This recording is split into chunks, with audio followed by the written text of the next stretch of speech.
Welcome to Vocatio Talks. This is a webinar where we seek to explore the connection between work and faith. I'm Dr. Ben Reese, and I serve as the Associate Dean for Vocational Formation here at ACU Dallas. And we're going to talk a little bit about burnout this evening.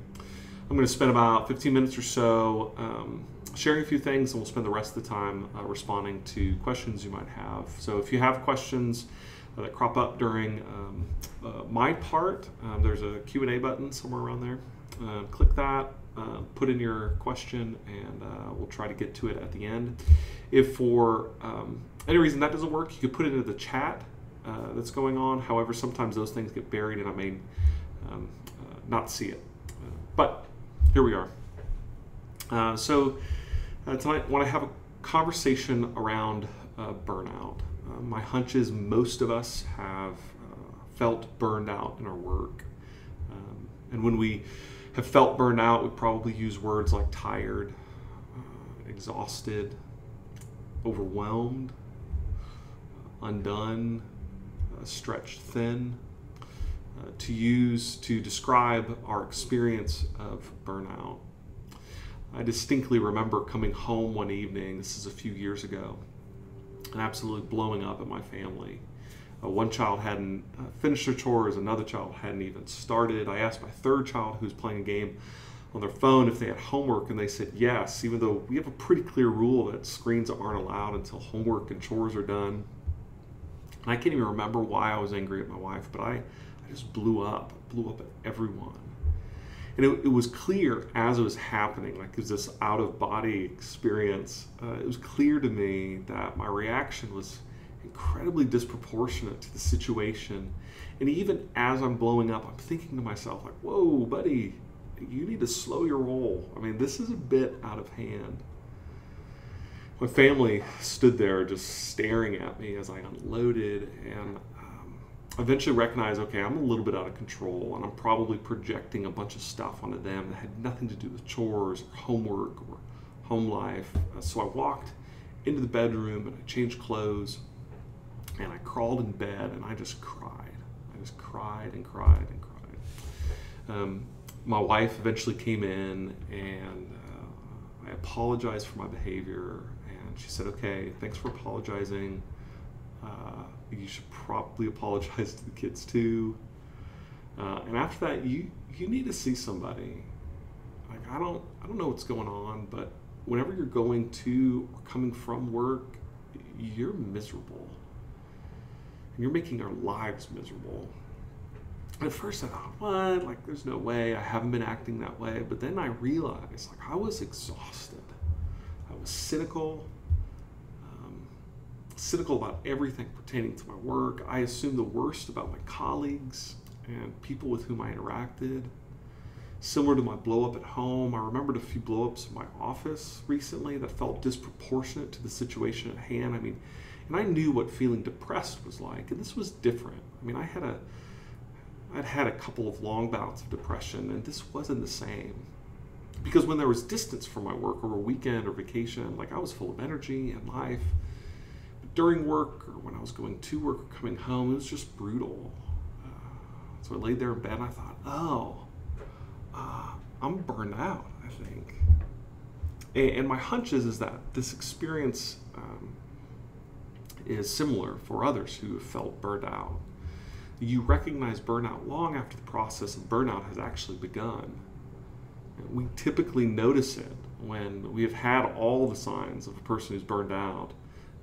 We've been walking that slow and tedious road for some time. We just don't realize it until it's late. I mean, you don't leave work on a Monday and absolutely love it and then come back to work on Tuesday and think, man, I hate my job. I think I'm burned out.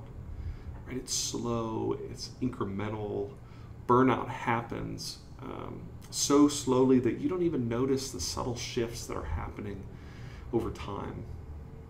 So our friends Merriam-Webster, they define it as this: exhaustion of physical or emotional strength or motivation, usually as a result of prolonged stress or frustration.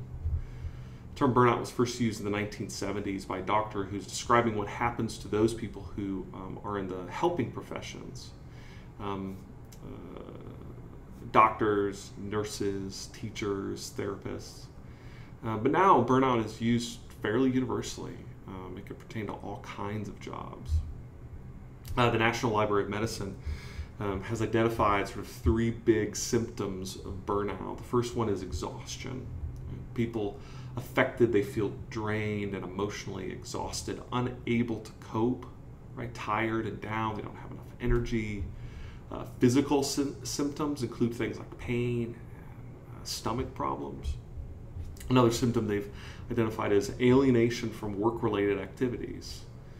So people who have burnout find that their jobs are increasingly stressful and frustrating. They may start being cynical about their working conditions, their colleagues. At the same time, they may increasingly distance themselves emotionally and start feeling numb about their work. The third symptom that the National Library of Medicine identifies is reduced performance. Right? Anyone who's experienced burnout knows this. Burnout mainly affects everyday tasks at work and at home, or when caring for family members. People with burnout are very negative about their tasks. They find it hard to concentrate. They're listless. They lack creativity. So burnout is the body and the mind and the heart's response to the chronic stress of work.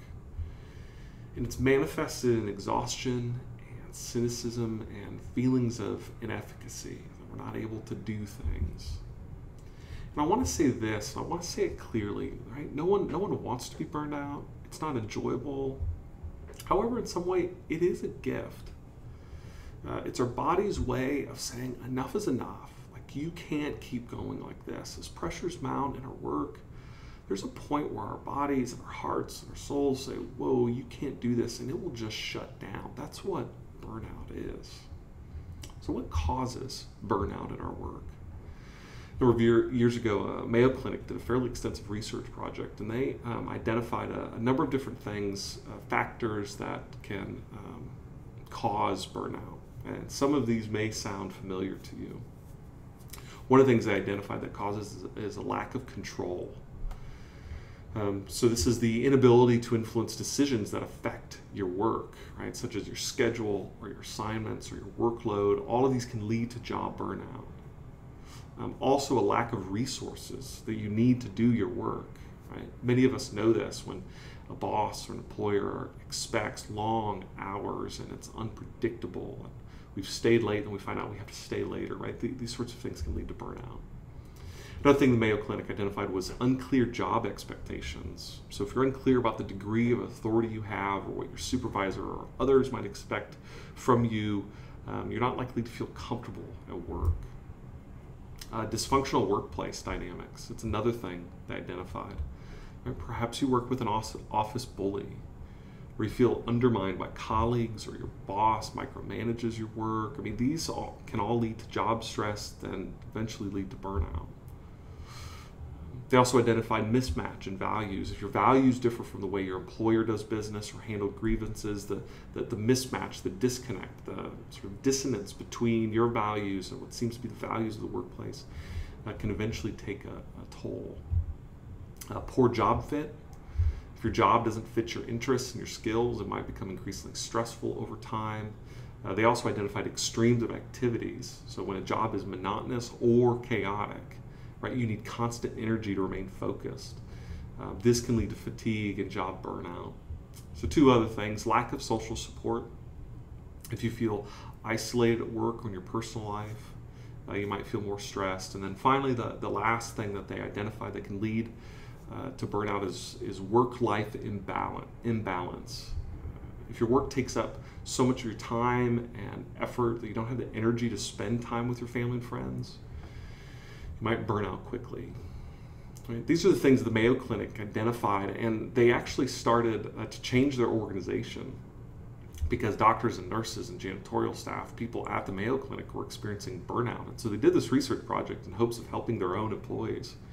So one of the things that they did to decrease the likelihood of burnout in everybody who worked is they tried to change the organization. Right? So they gave people more freedom in their work. They were more intentional about encouraging employees to take time off when they needed it. So along with the list that the Mayo Clinic provides around stuff that can contribute to burnout, I want to add another dynamic that I believe contributes to worker burnout, and it's this.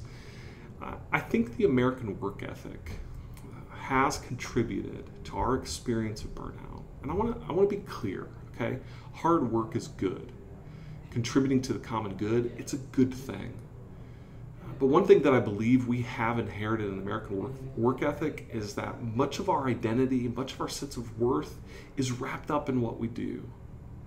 Right? There's this incredibly fused relationship, more times than not, between the work that we do and how we understand ourselves. So think about it this way. You're at a party, you meet a stranger, and what's one of the first questions we ask? So what do you do? Right? We want to find out about the person, and so we ask what their job is. Or that stranger asks us, so tell me about yourself. And one of the first responses we often give is talking about our work. So one of the hard realities of burnout isn't just that we're tired, or we're frustrated, or we're exhausted, or we have all these different external pressures on us. I think at times, burnout reveals a deeper question that our bodies and our souls wrestle with, and that is this: if I don't enjoy my work, then who am I? Okay, again, finding meaning and purpose and connection in life and our work, this is a good thing, right? I mean, I'm the Associate Dean for Vocational Formation. I want our work to connect with who we are. But I want to say this emphatically. There is a very important distinction between our work being an expression of who we are versus our identity being an expression of our work. I want to come back to this, but first just a few practical things about how one might prevent or move out of burnout. Right? I think what I'm about to say, they're really simple, and they can help both guard us from the experience of burnout, and also if we find ourselves in burnout, these can help us get to a healthier, more centered place. So the first thing is just do the basics. Eat, sleep, drink water, and exercise. Our bodies and emotional world are connected. And when our bodies aren't doing well, oftentimes that affects our mental and emotional and spiritual experience. So get enough sleep, eat well, try to drink enough water, and exercise. I'm a hypocrite on this. There's like 2 of those 4 that I enjoy doing, the other 2 I don't. So I'm not saying I'm perfect at it. Another thing I want to encourage you to do is practice Sabbath. We've talked about this before in other Vocatio Talk webinars, and I'm not saying you've got to find 24 hours to do nothing, but I'm saying tap into that deeper foundation that the Israelites, and the Hebrew faith and Jewish faith and the Christian tradition has leaned into for centuries, and that is this: we are not the makers of the world. The world will keep spinning when we stop working, and that the thing that Sabbath does is it helps us live into the reality that we are, as Henry Nouwen says, human beings, not human doings. That we are not defined by what we can produce or manage or create, and there's something about being still. And what Sabbath does is it creates space for us to discover that our identity does not come from the work that we do, that who we are precedes that. The third thing that I want to say is practical, that most of us have a hard time doing, is learning how to say no to things. Most of you as students here at ACU are probably overachievers. You have a hard time saying no. But there's something about learning how to set boundaries. Oftentimes for me, I feel like I don't have any control over this, but oftentimes when I can't say no, when I have to say yes to something, it's far more a reflection of my own need to be liked, my own need to be seen as needed, instead of pressures from others. So learn how to say no. Fourth, I want to invite you to do this. If you find yourself burnout, or find yourself moving towards burnout, pay attention to something that you love, something that brings life in your work and do that thing. Right? Maybe it's a colleague that you enjoy, so make a commitment to eat lunch with them a couple times during the week. Or if there's a task that you enjoy, prioritize that. Do more of those things that you enjoy when life or work gets hard. I mean, most of us can't go and do whatever we want in our jobs, but look for those places where you do have some autonomy and you do have some flexibility, and use that to your advantage. One of the things that I did in my season of burnout, before I joined ACU and my work here, I worked in churches. I was a minister, I was a pastor. I know it's a shock to anybody that church people can lead to burnout. One of the things that I did after that evening with my family, and my wife said, "Hey, something's wrong," I discovered I was burned out, is I made an intentional decision every week to spend time with people who didn't need something from me. One of the gifts of working in churches is that you're able to walk with people who are hurting or who are grieving or in broken relationships. But the list of people who need something from you never ends. And I discovered I needed to find people in my life that I could just sit with and have a cup of coffee and laugh, who didn't need anything from me. That became one of the more life-giving things for me that helped me out of my season of burnout. Okay, so let me recap. Do the basics, right? Eat, sleep, drink, exercise. Practice Sabbath. Learn how to rest. Third is learn how to say no. Practice saying no. Fourth, pay attention to something you love and do it. Okay, those 4 things. Now I want to say this thing, and this is where I want to land, and this is where I want to leave us this evening. In the midst of burnout, I want to invite you to remember who you are. You are not your work. Your worth, your dignity, your value is not dependent on what you produce, or create, or contribute in the workplace. The core of your identity as a beloved child of God is not dependent on the work that you do. Your worth precedes anything that you do. Never forget that. Even in the darkest of seasons, when you're just done with your work, when you're exhausted, when you're cynical, when you feel inefficient and stuck, this truth remains. You are a beloved child of God. Rest in this.